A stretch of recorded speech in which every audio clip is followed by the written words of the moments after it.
बहुत समय पहले भारतवर्ष में एक शक्तिशाली राज्य था कुरुवंश।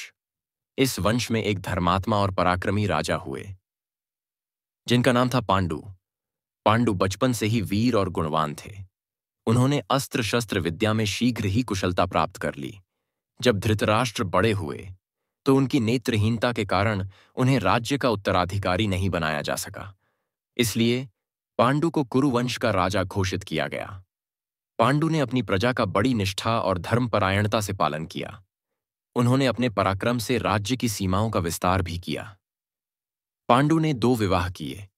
उनकी पहली पत्नी कुंती थीं, जो एक महान और बुद्धिमान महिला थीं। कुंती ने विवाह से पहले ही सूर्यदेव के आशीर्वाद से कर्ण को जन्म दिया था, जिसे उन्होंने लोकलाज के भय से त्याग दिया था। पांडु से कुंती को 3 पुत्र हुए, युधिष्ठिर, भीम और अर्जुन। पांडु की दूसरी पत्नी माद्री थीं, जो सौंदर्य और सेवाभाव की प्रतिमूर्ति थीं। माद्री को 2 जुड़वां पुत्र हुए, नकुल और सहदेव। ये 5 पुत्र पांडु के कहलाए और इतिहास में पांडव के नाम से प्रसिद्ध हुए। एक बार राजा पांडु वन में शिकार के लिए गए। वहां उन्होंने भूलवश एक मृग के जोड़े को बाण मार दिया, जो वास्तव में ऋषिकिंदम और उनकी पत्नी थे, जो उस समय मैथुनरत थे।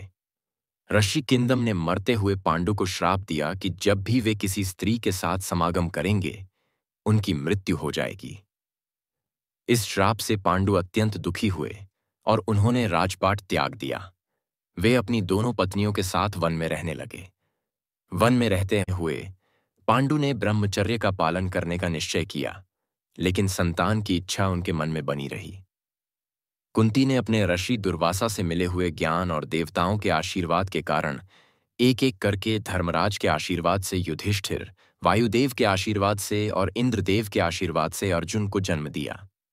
जब पांडु ने माद्री से भी संतान प्राप्ति की इच्छा व्यक्त की, तो कुंती ने माद्री को वह मंत्र सिखाया जिससे वह भी देवताओं का आह्वान कर सकती थीं। माद्री ने उस मंत्र का 2 बार प्रयोग किया और अश्विनी कुमारों के आशीर्वाद से नकुल और सहदेव को जन्म दिया। वन में पांडु ने कई वर्ष तपस्या और ध्यान में बिताए।